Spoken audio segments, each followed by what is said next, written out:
तर अजित पवारांचा अंतिम प्रवास सुरू झालेला आहे। अजित पवारांची शववाहिनी फुलांनी सजवण्यात आलेली आहे। पुण्यश्लोक अहिल्यादेवी होळकर या ठिकाणी रुग्णालयातून अजित पवारांचं शव या ठिकाणी आता घेऊन जाण्यात येत आहे। फुलांनी अजित पवार यांची शववाहिनी सजवण्यात आलेली आहे। अजित पवार यांचा अंतिम प्रवास या ठिकाणी आपण बघतोय। विद्या प्रतिष्ठानच्या ठिकाणी अजित पवारांचं शव घेऊन जाण्यात येईल। त्या ठिकाणी अंतिम दर्शनासाठी जनसमुदायाला अजित पवारांचं दर्शन घेता यावं यासाठी अजित पवारांचा शव त्या ठिकाणी ठेवण्यात येईल। अजित पवार यांचा अंतिम प्रवास चालू झालेला आहे।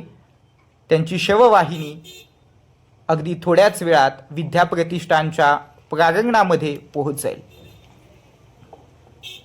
अजित पवार यांचा हा दिलखेचक अंतिम प्रवास आज सकाळी विमान अपघातामध्ये त्यांचं निधन झालं होतं आणि आता त्यांचा अंतिम प्रवास चालू झालाय। त्यांचं अंतिम दर्शन घेण्यासाठी बारामतीमध्ये मोठ्या प्रमाणात जनसागर त्या ठिकाणी विद्या प्रतिष्ठानच्या प्रांगणामध्ये उसळलेला आहे। अजित पवारांचे चिरंजीव जय पवार या ठिकाणी दाखल झालेले आहेत आणि अजित पवारांच्या शववाहिनीच्या पुढे त्यांची गाडी आहे। पार्थ पवार देखील या ठिकाणी अजित पवारांसोबत या ठिकाणी त्यांच्या शववाहिनीमध्ये बसलेले आहेत। त्यांचे कुटुंबीय या ठिकाणी शववाहिनीमध्ये त्यांचे काही कार्यकर्ते आणि कुटुंबीय अजितदादांसोबत या ठिकाणी शववाहिनीमध्ये बसलेले आहेत।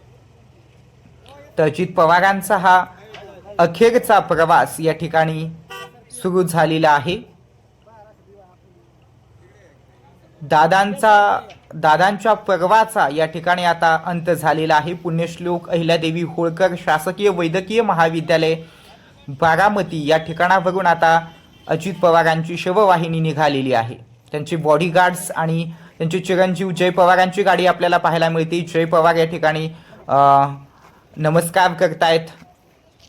जय पवार आपण या ठिकाणी बघतोय। अजित पवारांचे चिरंजीव यांची गाडी पुढे आहे, तर अजित पवारांची शववाहिनी जय पवारांच्या गाडीच्या पाठीमागे आहे। त्यांच्या पाठीमागे रोहित पवार देखील या ठिकाणी आलेले आहेत। अजितदादांच्या माफ करा, जय पवारांच्या पाठीमागे अजित पवार देखील या ठिकाणी आपण बघतोय। तर पुण्यश्लोक अहिल्यादेवी होळकर वैद्यकीय महाविद्यालयातून अजित पवार यांची शववाहिनी निघालेली आहे। कार्यकर्त्यांना अजित पवारांचं दर्शन घेता यावं यासाठी आता ही शववाहिनी निघालेली आहे। थोड्याच वेळात कार्यकर्ते या ठिकाणी अजितदादांच्या शवाचं या ठिकाणी दर्शन घेतील। अजितदादांचं अंतिम दर्शन घेतील। त्यांचे चिरंजीव जय पवार देखील या ठिकाणी भावनिकच झाल्याचं दृश्य आपण बघतोय।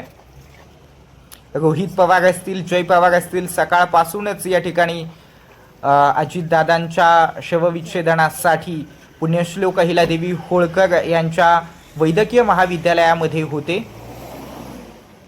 बारामतीमधले हे शासकीय वैद्यकीय महाविद्यालय आणि अजित पवार यांचं शवविच्छेदन झालेलं आहे।